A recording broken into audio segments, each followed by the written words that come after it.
Hello everyone.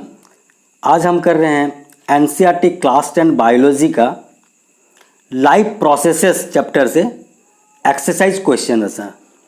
इसके पहले वाली क्लास में हमने इसकी जितने भी इंटेक्स क्वेश्चन था सारा हमने डिस्कस किया था और आज हम इसकी एक्सरसाइज क्वेश्चंस को डिस्कस करेंगे।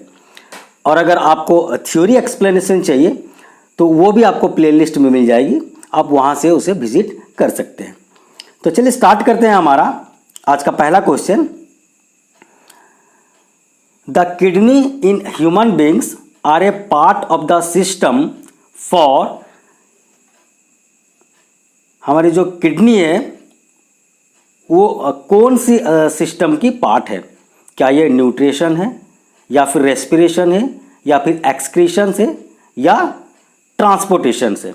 तो आपको पता ही होगा जो किडनी है वो कौन सी सिस्टम के पार्ट है, तो ये जाहिर सी हमारी एक्सक्रीशन पार्ट की सिस्टम है। ये हो जाता है हमारा क्वेश्चन नंबर 1। ठीक है, in human being the kidney are a part of the system called excretions. Clear?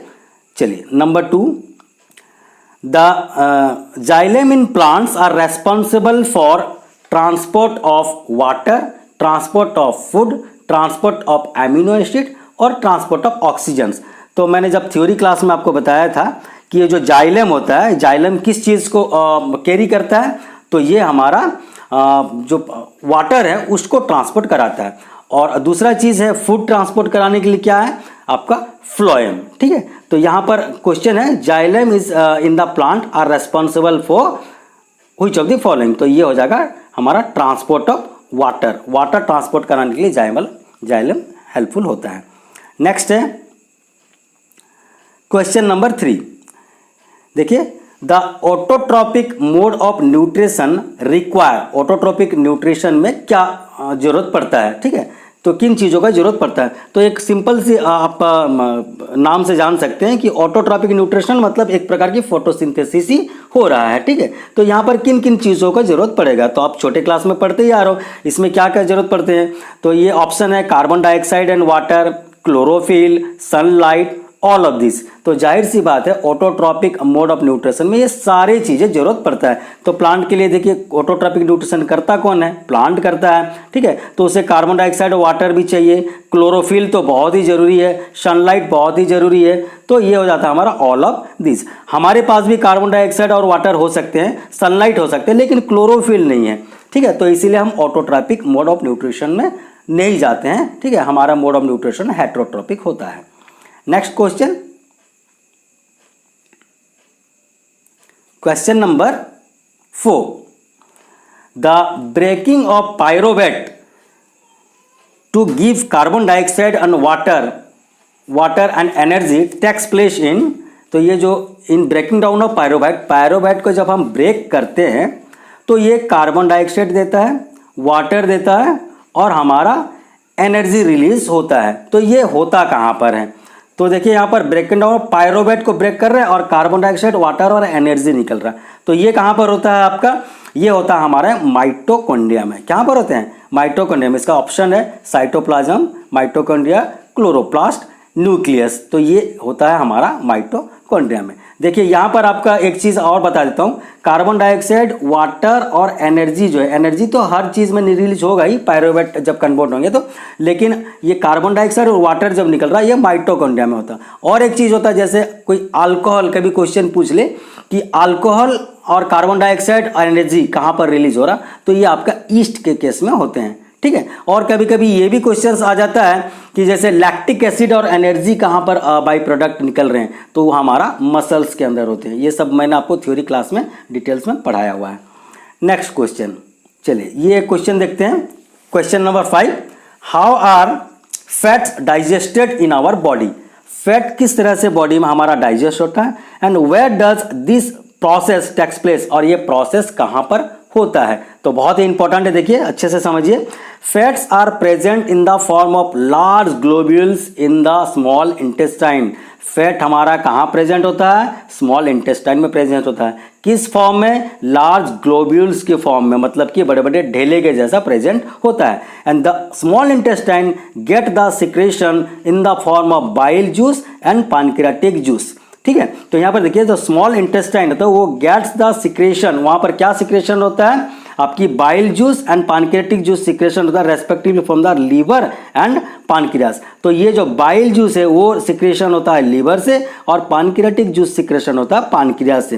And the bile salt break down the large fat globule into smaller globule so that the pancreatic enzyme can easily act on them. और ये जो bile salt है ये जो कि liver से निकलता है ये क्या करता है? ब्रेक डाउन करता है लार्ज फैट ग्लोब्यूल्स को स्मॉलर ग्लोब्यूल्स में। इसके वजह से फायदा क्या होता है? पैनक्रियाटिक एंजाइम जो होता है उसके ऊपर अच्छे से काम कर पाता है। दिस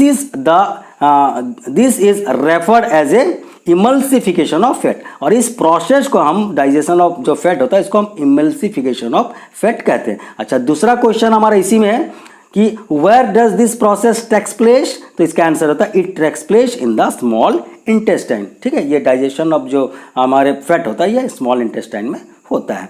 तो ये हमारा क्वेश्चन नंबर 5 हो गया। चलिए नेक्स्ट क्वेश्चन नंबर 6 की तरफ बढ़ते हैं। ये क्वेश्चन देखिए, what is the role of saliva in the digestion of food? बहुत इंपॉर्टेंट है। ठीक है, सलाइवा का क्या रोल होता है फूड डाइजेशन करते वक्त? तो यहाँ पर देखिए, saliva is secreted by the salivary gland. Very simple, जैसे नाम है वैसे काम है। सलाइवा कहाँ से सिक्रेट होता है? सलाइवरी ग्लैंड से। और वो कहाँ प्रेजेंट होते हैं? That is located under the tongue. ये भी आप मेंशन कर दो तो बेटर रहेगा। टंग के नीचे जो है वो सलाइवरी ग्लैंड है, वहाँ से सलाइवा सिक्रेट होता है। ये तो बात हो गई सलाइवा की, लेकिन इसकी काम क्या है? डाइजेशन ऑफ फूड, ये कैसे हेल्प कर रहा है फूड को डाइजेस्ट करने में? तो it makes the food soft for easy swallowing. तो ये फूड को बहुत सॉफ्ट बना देता है, नरम बना देता है ताकि अच्छे से गले से उतर जाए, इजी स्वैलिंग हो जाए। And it contains a digestive enzyme called salivary amylase. ये बहुत इंपॉर्टेंट है और ये कंटेंट करता है जो हमारे जो सलाइवा है इसके अंदर क्या होता है? डाइजेस्टिव एंजाइम्स होते हैं। ठीक है, जिसे हम सलिवरी एमिलीज कहते हैं, which break down the starch into sugar. और वही काम करता है हमारा स्टार्च को ब्रेक डाउन करता है शुगर में। ठीक है, तो ये हो जाता है हमारा सलाइवा का वर्क। नेक्स्ट क्वेश्चन, ये भी देखिए, ये भी एक बहुत इंपॉर्टेंट क्वेश्चन है। What are the necessary conditions for autotrophic nutrition and what are its by product? तो यहाँ पर बताया गया कि ऑटोट्रोपिक न्यूट्रिशन करने के लिए क्या क्या जरूरत पड़ती है, कौन सी नेसेसरी कंडीशंस होती है। उसके साथ साथ और एक क्वेश्चन में छोटी क्वेश्चन डाल दिया गया कि what are its by product. ये बाई प्रोडक्ट ऑटोट्रोपिक न्यूट्रिशन में बाई प्रोडक्ट क्या बन के निकलता है? तो इसके आंसर को हम देख लेते हैं। Autotrophic nutrition takes place through the process of photosynthesis. अभी हमने डिस्कस किया था कि ऑटोट्रोपिक न्यूट्रिशन जो है कौन सा प्रोसेस फॉलो करता है? फोटोसिंथेसिस का प्रोसेस फॉलो करता है। आपको फोटोसिंथेसिस में क्या क्या चाहिए वो तो पता ही होगा, छोटे क्लास में आप पढ़े हो। तो carbon dioxide, water, chlorophyll and chlorophyll pigment and sunlight are the necessary conditions required for autotrophic nutrition। ये हमारा मेन आंसर है कि what are the necessary conditions for autotrophic nutrition। तो क्या क्या रिक्वायर होता है? कार्बन डाइऑक्साइड सबसे पहले चीज हो गया, वाटर हो गया, क्लोरोफिल पिगमेंट हो गए, सनलाइट हो गए। These are the necessary conditions. ये सारे कंडीशन जरूरत है ऑटोट्रोपिक न्यूट्रिशन के लिए। उसके बाद यहाँ पर बताया गया what are its by product. तो यहाँ पर बाई प्रोडक्ट क्या बन के निकल के आ रहा है जब फोटोसिंथेसिस हो रहा? तो यहाँ पर आ रहा कार्बोहाइड्रेट्स और oxygen are the by product of photosynthesis. Carbohydrate जो है एक प्रकार की फूड है और ऑक्सीजन तो बाई प्रोडक्ट निकलता है क्योंकि प्लांट से ही ऑक्सीजन निकलता है जो हम यूज करते हैं। तो ऑक्सीजन एक बाई प्रोडक्ट बन के निकला। तो इसके इक्वेशंस भी आप देख लेते हैं। देखिए ये बैलेंस केमिकल इक्वेशन है, आप जब भी लिखो तो बैलेंस करके लिखो। आपके 6CO2 + 6H2O। यहाँ पर कार्बन डाइऑक्साइड और वाटर रिएक्शंस हुए किसके प्रेजेंस में? In the presence of chlorophyll and sunlight. इसके प्रेजेंस में रिएक्शंस हुए और निकले C6H12O6, तो जिसे हम ग्लूकोज कहते हैं, और ऑक्सीजन बाई प्रोडक्ट बन के निकल गया। ये हो जाता है हमारा नंबर 7। नेक्स्ट आते हैं हम नंबर 8 की तरफ। ये भी एक बहुत इंपॉर्टेंट क्वेश्चन है। देखिए what are the difference between aerobic and anaerobic respirations? Name some organism that use the anaerobic mode of respiration. तो यहाँ पर आपको बताना है क्या है, डिफरेंस बताना है एरोबिक रेस्पिरेशंस का और एनएरोबिक रेस्पिरेशंस का, और कुछ ऑर्गेनिजम्स के नाम बताने हैं जिसमें कि anaerobic mode of respiration follow होता है। तो यहाँ पर देखिए हेडिंग में आप लिख दीजिए difference between the aerobic respiration and anaerobic respiration. ये चीज़ अगर मेंशन कर देंगे तो एक जो आपके एग्जामिनर का एक अच्छा मतलब इंप्रेशन क्रिएट होता है। आप पूरा क्लियरली मेंशन कर दीजिए कि आपने डिफरेंस लिखा हुआ, तो ये हेडिंग आप लिखिए। उसके बाद एरोबिक रेस्पिरेशन और एनएरोबिक रेस्पिरेशन के 2 कॉलम आप बना लीजिए और उसके अंदर डिफरेंशिएट कीजिए तो ज़्यादा बेटर रहेगा। देखिए यहाँ पर सबसे पहला चीज़ एरोबिक रेस्पिरेशंस के हम पहले डिस्कस करते हैं। It occurs in the presence of oxygen. तो एरोबिक रेस्पिरेशन हमेशा ऑक्सीजन के प्रेजेंट में होता है, वहीं दूसरी ओर एनएरोबिक रेस्पिरेशन जो होता है ये एब्सेंस ऑफ ऑक्सीजन में होता है। अच्छा, दूसरी जो डिफरेंस है, it involves the exchange of gases between the organism and the outside environment. Anaerobic respiration में जो गैसेस एक्सचेंज होते हैं वो ऑर्गेनिज्म और आउटसाइड एनवायरनमेंट के अंदर होते हैं, लेकिन जो आपकी एनएरोबिक रेस्पिरेशन से, ठीक है, वहाँ पर जो एक्सचेंज ऑफ गैसेस होता है ये एब्सेंट होता है, क्योंकि यहाँ पर ऑक्सीजन के एब्सेंट में हो रहा है ना, तो गैसियस एक्सचेंज बिल्कुल नहीं होती है। अच्छा, नेक्स्ट हम देखते हैं जो आपकी difference number 3, it occurs in cytoplasm and mitochondria. Aerobic respiration जो है साइटोप्लाज्म और माइटोकॉन्ड्रिया के अंदर होती है, लेकिन एनएरोबिक रेस्पिरेशन होते हैं हमारे सिर्फ साइटोप्लाज्म के अंदर। It occurs only in cytoplasm. Next difference आपकी देखिए यहाँ पर, इट ऑलवेज रिलीज आपकी कार्बन डाइऑक्साइड एंड वाटर। तो एरोबिक रेस्पिरेशन जब भी होता है तो वहाँ पर कार्बन डाइऑक्साइड और जो वाटर रिलीज होते हैं, लेकिन एनएरोबिक रेस्पिरेशन में it produces alcohol and carbon dioxide. यहाँ पर जो है एनएरोबिक रेस्पिरेशन में आपकी अल्कोहल एक रिलीज होता है और कार्बन डाइऑक्साइड रिलीज होता है। अच्छा, लास्ट बिट हम देखते हैं डिफरेंस क्या है।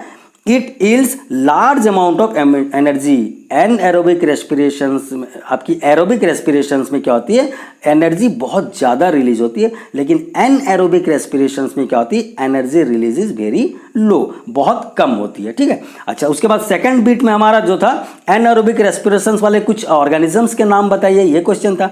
तो यहाँ पर देखते हैं anaerobic respiration occur in the roots of some water log plant. कुछ वाटर लॉग प्लांट के रूट्स में जो है एनएरोबिक रेस्पिरेशंस होते हैं। एंड सम पैरासाइटिक वर्म, और कुछ पैरासाइटिक वर्म्स के अंदर भी ये आपको एनएरोबिक रेस्पिरेशन देखने को मिलेंगे। एनिमल मसल्स के अंदर देखने को मिलेंगे। And some micro organism such as yeast, और ईस्ट के अंदर भी आपको एनएरोबिक रेस्पिरेशंस देखने को मिलेंगे। मतलब एब्सेंस ऑफ ऑक्सीजन में ये सब रेस्पिरेशन हो रहा है। नेक्स्ट क्वेश्चन, क्वेश्चन नंबर 9, ये एक बहुत बहुत इंपॉर्टेंट क्वेश्चन है, इसे ध्यान से देखिएगा। How are alveoli designed to maximise the exchange of gases. तो alveoli जो है वो किस तरह से डिजाइन होता है जिसके वजह से गैसियस एक्सचेंज ज़्यादा से ज़्यादा हो सके। तो इसका आंसर देखते हैं। The alveoli are the small balloon like structure present in the lungs. तो ये जाहिर सी बात है, alveoli कहाँ पर प्रेजेंट होता है, लंग्स में प्रेजेंट होता है, और इसकी स्ट्रक्चर्स कैसी होती है, बैलून लाइक स्ट्रक्चर्स होती है। इसको मैंने आपका थ्योरी क्लासेस में बहुत अच्छे से समझाया हुआ है। The walls of the alveoli consist of extensive network of blood vessels. जो वॉल होती है alveoli की, वो बहुत ही अच्छा ब्लड वेसल्स उसके अंदर नेटवर्क, ब्लड वेसल का नेटवर्क उसके अंदर होता है। Each lung content 300 to 350 million alveoli।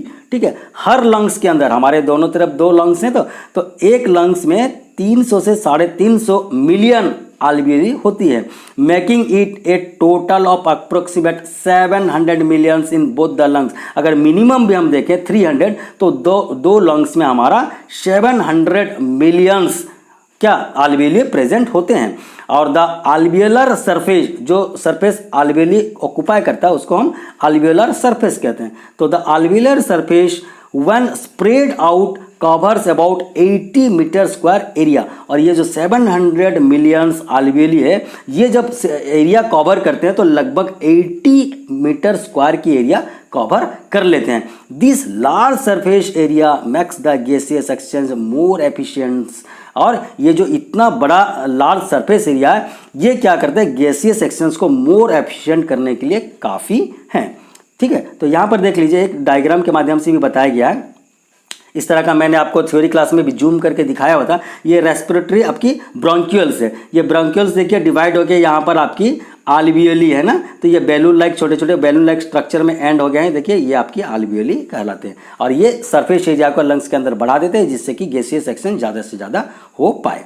Next question, question number 10, ये देखिए, What would be the consequence of a deficiency of hemoglobin in our body? ये भी एक छोटी क्वेश्चन है लेकिन बहुत इंपॉर्टेंट है, ठीक है। डेफिशिएंसी ऑफ हेमोग्लोबिन, हेमोग्लोबिन की डेफिशिएंसी अगर बॉडी में होगा तो क्या क्या परेशानियां होगी, तो इसको देख लेते हैं। बहुत सिंपल से क्वेश्चन है। Haemoglobin is the respiratory pigment that transport oxygen to the body cell for cellular respiration. तो हेमोग्लोबिन एक रेस्पिरेटरी पिगमेंट है, हाँ, जो कि आपकी ब्लड में पाए जाते हैं और वो ट्रांसपोर्ट क्या करते हैं, ऑक्सीजन को ट्रांसपोर्ट करते हैं बॉडी के हर सेल के अंदर। किस लिए, क्योंकि वहाँ पर सेलुलर रेस्पिरेशन हो, ठीक है। Therefore deficiency of haemoglobin in the blood can affect the oxygen supplying capacity of the blood. तो अगर ये ऑक्सीजन को सप्लाई कर रहे हैं बॉडी के हर सेल को जहाँ की सेलुलर रेस्पिरेशन हो, तो अगर हेमोग्लोबिन कम हो जाएगा तो जाहिर सी बात क्या होगा, ये ऑक्सीजन सप्लाई थोड़ा कम हो जाएगा, ऑक्सीजन सप्लाई जो है इसको अफेक्ट करेगा ना। So this can lead to deficiency of oxygen in the body cell. तो अगर ऑक्सीजन की मात्रा कम हो जाएंगे तो ये डेफिशिएंट ऑक्सीजन हो जाए, डेफिशिएंसी ऑफ ऑक्सीजन हो जाएंगे ब्लड आपके बॉडी सेल के अंदर, और it can also lead to a disease called the anaemia, और जिसके वजह से एक डिजीज क्रिएट होगा, दैट इज हम बोलते हैं उसको एनीमिया। तो ये आप छोटी क्लास में पढ़े हो, विटामिन ए डेफिशिएंसी जो होता है उसके वजह से आपकी नाइट ब्लाइंडनेस होते हैं, बी डेफिशिएंसी से बेरी, सी डेफिशिएंसी से स्कर्वी, डी से रिकेट्स, ठीक है। और आपकी ये जो हेमोग्लोबिन जो है ये क्या एक्चुअली आयरन भी होता है ना, तो हेमोग्लोबिन की कमी से हमें एनीमिया होती है, ब्लड की कमी से एनीमिया होती है। तो ये हमारा हो गया क्वेश्चन नंबर 10, ये थोड़ा एक्स्ट्रा नॉलेज आपको दे दिया मैं। नेक्स्ट क्वेश्चन, ये देखिए, describe the double circulation in human being, why is it necessary? very important question, ठीक है। ये आपकी बहुत इंपॉर्टेंट क्वेश्चन है। describe the double circulation in human being, हमारे ह्यूमन बीइंग में हार्ट के अंदर डबल सर्कुलेशन होती है और इसका क्या जरूरत है, बहुत इंपॉर्टेंट है। इसे देखते हैं। Because both oxygen and carbon dioxide have to be transported by the blood, the heart has different chambers to prevent the oxygenated rich blood from mixing with the blood containing carbon dioxide। देखिए यहाँ पर क्योंकि oxygen and carbon dioxide दोनों ही transport होते हैं blood के द्वारा और हार्ट में, जिसके वजह से हमारा अलग अलग चैम्बर्स हैं, कुल मिला के मैं बताया था आपको 4 चैम्बर होते हैं। ये होते क्यों हैं, प्रिवेंट करने के लिए कि ऑक्सीजनेटेड ब्लड और डीऑक्सीजनेटेड ब्लड मिक्स ना हो जाए। The human heart is divided into 4 chamber, जिसके वजह से ऑक्सीजनेटेड ब्लड और डीऑक्सीजनेटेड ब्लड मिक्स ना हो जाए, जिसके वजह से ये हार्ट में क्या 4 चैम्बर्स की डिवीजन होती है, जिसमें कि the right atrium, the right ventricle, left atrium and left ventricle. ऐसे आपको देखिए थ्योरी क्लास में मैंने आपको डिटेल्स में इसकी हम चर्चा किए थे आपके हार्ट की, ठीक है। हर पार्ट को हमने डिस्कस किया था, एक उसकी जो पार्ट है एक चैम्बर को डिस्कस किया था। तो आगे हम देख लेते हैं क्वेश्चंस के हिसाब से।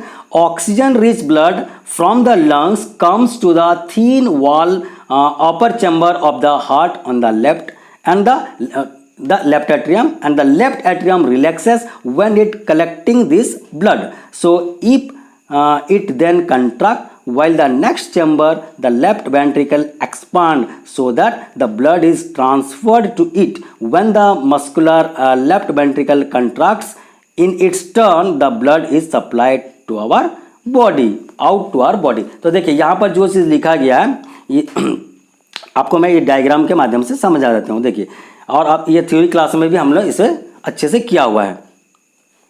चलिए अब हम डायग्राम को अच्छे से देखते हैं। देखिए यहाँ पर आपके 4 चैम्बर्स हैं, ये एक चैम्बर, ये एक चैम्बर और ये एक चैम्बर, ये एक चैम्बर, ठीक है। तो यहाँ से जब ब्लड एंट्री करती है तो सबसे पहले देखिए ये एरो है ना, ये चैम्बर के अंदर आती है। तो जब यहाँ पर आती है तो ये क्या होते हैं, आपकी रिलैक्स होकर रहते हैं। जब ये कंट्रैक्ट होते हैं तो इसके टर्न आ जाता है क्या होने के लिए, ये जब कंट्रैक्ट होता है तो ये रिलैक्स हो जाता है और यहाँ से ब्लड इस चैम्बर में चले आते हैं, ठीक है। उसके बाद क्या होते हैं, ये जब कंट्रैक्ट होता है तो यहाँ से ब्लड निकल के यहाँ पर बॉडी के चारों तरफ पहुँचते हैं, ठीक है। और यहाँ पर काम होने के बाद फिर ये क्या होते हैं, इसके तरफ चले आते हैं हमारे राइट एट्रियम के अंदर। कहाँ पर आते हैं, राइट एट्रियम के अंदर, ठीक है। वहाँ से फिर ये आ जाते हैं हमारे राइट वेंट्रिकल के अंदर। सबसे पहले आपके लेफ्ट एट्रियम में, उसके बाद आ जाते हैं लेफ्ट वेंट्रिकल में, ठीक है। उसके बाद आ जाते हैं राइट एट्रियम में और राइट वेंट्रिकल में। यहाँ पर उसके बाद क्या हो जाता है, यहाँ से फ्लो होकर आपकी लंग्स के अंदर फिर चले जाते हैं वो प्यूरिफाई होने के लिए। तो कुल मिला के इस तरह से काम होते हैं। और यहाँ पर 4 चैम्बर्स होते हैं, ठीक है। और यहाँ पर हार्ट के अंदर 2 बार आपकी ब्लड गुजर रहा है, तो इसीलिए इसको हम बोलते हैं क्या, डबल आपकी जो सर्कुलेशन ऑफ ब्लड, ठीक है। ह्यूमन बीइंग में जो ब्लड है वो 2 बार हार्ट से गुजरता है। तो यहाँ पर देख लेते हैं हम, deoxygenated blood comes from the body to the upper chamber of the right atrium and it's expand. As the right atrium contracts, the corresponding lower chamber, the right ventricle dilates मतलब क्या, जो फूल जाना, थोड़ा सा एक्सपांड हो जाना, ठीक है। So this transfer blood into the right ventricle and which in turn pump it to the lungs for oxygenation. उसके बाद क्या होता है, जो आपकी राइट वेंट्रिकल में वहाँ पर जब आ जाता है, उसके बाद वो ट्रांसफर करता है ब्लड को राइट वेंट्रिकल में, which in turns pumps it to the lungs for oxygenation. फिर से अब तो डीऑक्सीनेटेड ब्लड हो गया ना, क्योंकि बॉडी में यूज होने के बाद है, तो फिर से लंग्स में जाता है ऑक्सीजनेशन होने के लिए, मतलब ऑक्सीजन रिच ब्लड बनने के लिए, ठीक है। तो यहाँ पर मेन बात आ जाती है, during this process blood goes twice through the heart. तो इस प्रोसेस में ब्लड जो है 2 बार हार्ट से होकर गुजरता है। That's why it is known as double circulation, जिसके वजह से इसे हम डबल सर्कुलेशन कहते हैं। और ठीक है ना, तो ये हो जाता है हमारा इसकी आंसर। अच्छा, अब बात करते हैं यहाँ पर डबल सर्कुलेशन क्यों नेसेसरी है, जो क्वेश्चन में भी मिला, व्हाई इट इज नेसेसरी, इसके आंसर हम देख लेते हैं। ये बहुत जरूरी है, मैंने आपको बता दिया हो ऐसे एक्सप्लेन करके, लेकिन फिर भी राइटिंग पार्ट को हम देख लेते हैं। The separation of oxygenated and deoxygenated blood allows a more efficient supply of oxygen to the body cell. अगर अलग अलग रहेंगे ऑक्सीजनेटेड ब्लड और डीऑक्सीजनेटेड ब्लड अलग अलग सप्लाई होंगे, तो ज़्यादा एफिशिएंट हो जाएंगे ऑक्सीजन सप्लाई के लिए, बॉडी में ज़्यादा से ज़्यादा ऑक्सीजन मिल पाएगा। This efficient system of oxygen supply is very useful in warm blooded animal such as human being. और ये deficient system of oxygen supply, ये जो है efficient system of oxygen supply, ये ज़्यादातर कहाँ पर होते हैं, हमारे वार्म ब्लडेड एनिमल में। Very useful in warm blooded animal in human being, क्यों, ये भी देख लेते हैं। As we know, warm blooded animal have to maintain a constant body temperature by cooling themselves when they are in the hotter environment and by warming their body when they are in the cooler environment. तो यहाँ पर बात करते हैं, warm blooded animal को maintain करना था, उनके बॉडी टेम्परेचर को मेंटेन करना पड़ता है। जब वो कूलिंग एनवायरनमेंट रहते हैं तो बॉडी को हॉट करना पड़ता है, और जब हॉटर एनवायरनमेंट रहते हैं तो बॉडी को कूल करना पड़ता है, मतलब टेम्परेचर को कुल मिला के मेंटेन करते रहना पड़ता है। Hence the require of more oxygen for more respiration so that they can produce more energy to maintain their body temperature. तो इस काम के लिए बॉडी टेम्परेचर को ठंडे में गर्म रखना पड़ता है, गर्म में ठंडा रखना पड़ता है। तो इसके लिए ज़्यादा से ज़्यादा ऑक्सीजन की जरूरत पड़ती है, जिसके वजह से ज़्यादा से ज़्यादा रेस्पिरेशन हो और ज़्यादा से ज़्यादा एनर्जी प्रोड्यूस हो, जिसके वजह से बॉडी टेम्परेचर मेंटेन होता रहे। क्लियर है, आगे देखते हैं। दस the circulation system of human is more efficient because of the double circulatory heart. तो यहाँ पर बात करते हैं सर्कुलेटरी सिस्टम ऑफ ह्यूमन के अंदर जो सर्कुलेटरी सिस्टम है ये ज़्यादा एफिशिएंट है, क्यों, क्योंकि यहाँ पर डबल सर्कुलेटरी हार्ट है। आपके ऑक्सीजनेटेड ब्लड और डीऑक्सीजनेटेड ब्लड फ्लो होने के लिए अलग अलग ट्यूब्स, अलग अलग पाइप हैं। नेक्स्ट क्वेश्चन, ये भी एक बहुत इंपॉर्टेंट क्वेश्चन है। What are the difference between the transport of material in xylem and phloem. बहुत सिंपल सा क्वेश्चन है लेकिन इंपॉर्टेंट है, ठीक है। तो what are the difference between the transport of material in xylem and phloem. Xylem और फ्लोएम में जो ट्रांसपोर्ट हो रहे हैं मटेरियल्स, उनमें क्या डिफरेंस होते हैं। तो आप जैसे हमको बताया था, आप हेडिंग थोड़ा डाल दें, difference between xylem and phloem, और जब भी आप डिफरेंस करो ऐसे आप हेडिंग एक डालो और 2 कॉलम बना के यहाँ पर जाइलम और फ्लोएम ऐसे लिख देंगे, ठीक है। तो सबसे पहले देखिए, xylem tissue help in the transport of water and mineral. Xylem क्या ट्रांसपोर्ट करते हैं, वाटर को और मिनरल को। फ्लोएम क्या ट्रांसपोर्ट करते हैं, phloem tissue help in the transport of food. तो मैंने आपको थ्योरी क्लास में पढ़ाया था, फ्लोएम फ से फ्लोएम, फ से फूड। फ्लोएम जो ट्रांसपोर्ट करेगा वो फूड होगा, और जाइलम जो ट्रांसपोर्ट करेगा वो हो जाएगा आपका वाटर और मिनरल्स। नेक्स्ट हम डिफरेंस देख लेते हैं। Water is transported upward from the root to all part of the plant, all other part of the plant. देखिए यहाँ पर एक चीज़ है, वाटर जो है ट्रांसपोर्ट हो रहा अपवर्ड, कहाँ ट्रांसफर हो रहा है, क्योंकि वाटर हमारे रूट से ही तो ट्रांसफर हो रहा है ना, पेड़ का दूसरे पार्ट जो है वाटर का ऑब्जर्व नहीं करते हैं, ठीक है, रूट ऑब्जर्व करती है और रूट ऊपर भेजती है आपकी वाटर को, मतलब कि ये अपवर्ड ट्रांसपोर्ट होते हैं प्लांट के अंदर। और यहाँ पर देखिए फूड की अगर बात करें जाइल फ्लोएम में, तो food is transport in both upward and downward direction. लेकिन फूड क्या होते हैं, अपवर्ड डायरेक्शन, डाउनवर्ड डायरेक्शन, दोनों डायरेक्शन में मूव करते हैं, क्योंकि जो ब्रांच होते हैं पेड़ के ऊपर भी ब्रांच होते हैं और पेड़ में कुछ जो है नीचे जो डाल होते हैं वहाँ पर भी ब्रांच होते हैं, तो वहाँ पर भी लीफ होते हैं। अगर फूड प्रिपेयरिंग वहाँ पर अगर हो रहे हैं तो आपकी प्लांट के कुछ ऊपर पार्ट्स में भी जो है वहाँ तक भी फूड जाना है, प्लांट के नीचे पार्ट में भी जाना है। तो इसके लिए फूड जो है आपकी अपवर्ड डाउनवर्ड दोनों तरफ मूवमेंट होते हैं, लेकिन रूट तो सिर्फ जमीन के अंदर ही होती है ना, तो वहां से आपकी अपवर्ड डायरेक्शन में सिर्फ आपको वाटर को ट्रांसपोर्ट करना होता है। नेक्स्ट डिफरेंस हम देख लेते हैं, यहां पर देखिए डिफरेंस नंबर 3, आपकी transport in xylem occur with the help of simple physical forces such as transpiration pull. और ये जो ट्रांसपोर्ट होते हैं जाइलम के अंदर हमारे जो वाटर, ये क्या होते हैं, ये सिंपल फिजिकल फोर्स की वजह से होते हैं, दैट इज ट्रांसपीरेशन पूल की वजह से। आपको पता ही होगा ट्रांसपीरेशन हो रहे हैं आपके एरियल पार्ट से लिप में, तो वहाँ से अब आप ट्रांसफर हो जाते हैं आपकी जो वाटर, तो थोड़ा सा वाटर स्कैरसिटी हो जाती है, तो एक वो सेक्शन पुल क्रिएट होता है, ट्रांसपीरेशन पुल क्रिएट होता है, जिससे कि वो शकिंग पाइप के जैसा वहाँ से वाटर रूट से ऊपर की ओर बढ़ने लगता है। लेकिन वही बात करें अगर फ्लोएम में, तो transfer of food in phloem requires energy in the form of ATP. लेकिन फ्लोएम में फूड ट्रांसफर करने के लिए थोड़ी एनर्जी जरूरत पड़ती है, जो कि हमारी एटीपी के फॉर्म में होती है, एडेनोसिन ट्राइफॉस्फेट, जिसे हम energy currency of the cell भी कहते हैं। तो इस तरह से हमारा नंबर 12 हो गया। और आज के हमारा जो है 13 number question, last question, most important question, very very important question.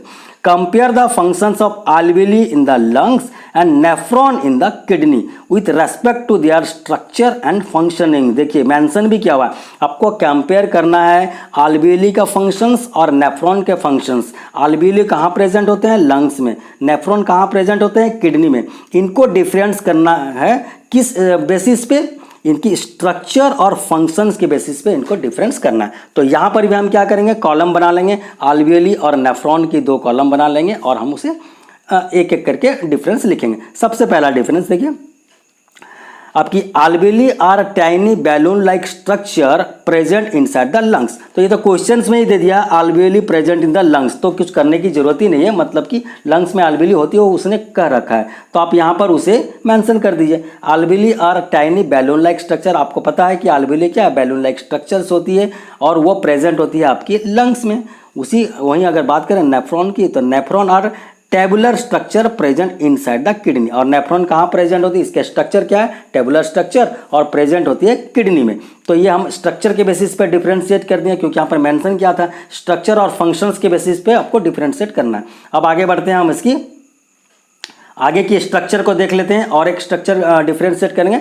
The wall of the alveoli और 1 सेल थिक, जो alveoli की वॉल होती है वो 1 सेल मोटाई के जैसा होती है, and it extend an extensive network of blood capillary. और it contents an extensive network of blood capillary, ये बहुत अच्छा ब्लड जो क्या एक ब्लड के नेटवर्क को कैरी करता है, ठीक है। नेक्स्ट जो है नेफ्रॉन की अगर यहाँ पर बात करें नेक्स्ट ये में, तो ये क्या है, nephron are made up of glomerulus and Bowman's capsule and a long renal tube. Nephron जो है इसका स्ट्रक्चर की बात करें तो इसके अंदर क्या आते हैं, ग्लोमेरुलस, ये भी मैंने आपको थ्योरी में बहुत अच्छे से बताया है, ग्लोमेरुलस और बोमेंस कैप्सूल और लॉन्ग रेनल ट्यूब होते हैं आपके नेफ्रॉन के अंदर। ये स्ट्रक्चर के बेस पर डिफरेंशिएट हो गया।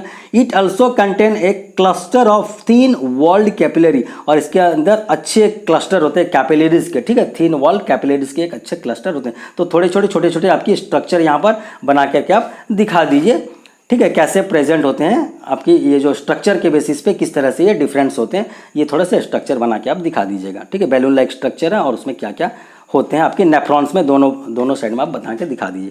नेक्स्ट जो है ये सबसे ज़्यादा इंपॉर्टेंट है, the exchange of oxygen and carbon dioxide takes place between the blood of the capillary that surround the alveoli and gaseous present in the alveoli। तो यहाँ पर देखिए जो गैसियस एक्सचेंज होती है, किसकी एक्सचेंज, कौन सी गैसियस एक्सचेंज हो रही है? ऑक्सीजन और कार्बन डाइऑक्साइड।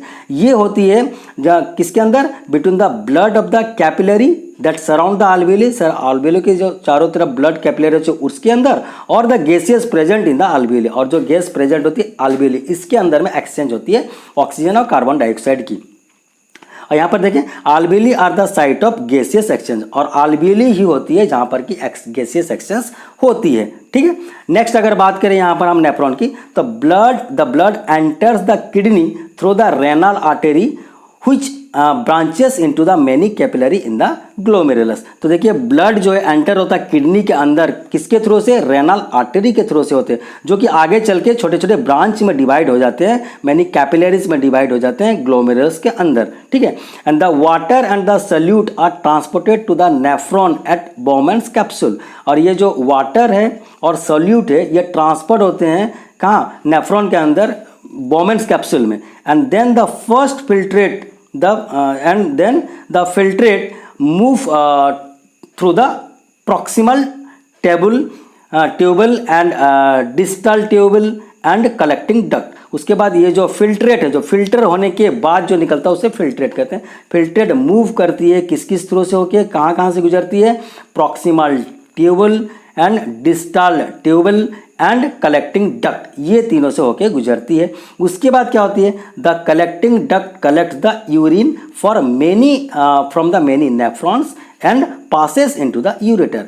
उसके बाद क्या होती है? जो कलेक्टिंग डक्ट होती है वो कलेक्ट करती है यूरिन को फ्रॉम द मेनी, फ्रॉम यहाँ पर जो लाक्स नेफ्रॉन्स होते हैं किडनी के अंदर, वहाँ से वो यूरिन को कलेक्ट करती है। कौन? Collecting duct and passes is to the ureter, और उसको बाद वो पास कर देती है आपकी यूरेटर, जो ट्यूब होती है, पाइप होती है वहाँ पर। ठीक है, during the flow of filtrate, जब फिल्ट्रेट फ्लो होती है, मैं बताया था वो पूरी तरह से यूरिन नहीं है, पूरी तरह से वेस्ट नहीं है, उसके अंदर भी कुछ और हमारे रिक्वायर के चीज़ होते हैं। तो some substances such as glucose, amino acid and water are selectively reabsorb. तो ये जो फिल्ट्रेट फ्लो जब होती है, फिल्ट्रेट जब फ्लो होती है, उसी दौरान उसके साथ साथ और भी बहुत सारी चीज़, जरूरत चीज़ होती है, सारा चीज़ यूरिन नहीं होता है, उसके अंदर ग्लूकोज, अमीनो एसिड्स और कुछ वाटर होता है जो कि फिर से रीएब्जॉर्ब हो जाते हैं। फिर nephrons are the basic filtration unit, और नेफ्रॉन जो होता है किडनी के अंदर ये बेसिक फिल्ट्रेशन यूनिट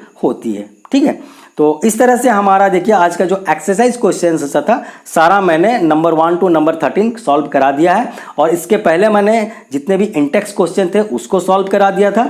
तो आज के लिए हम इतना ही, मिलते हैं अगले वीडियो में एक नई टॉपिक, नई चैप्टर के साथ। Till then bye, have a nice day, thank you very much.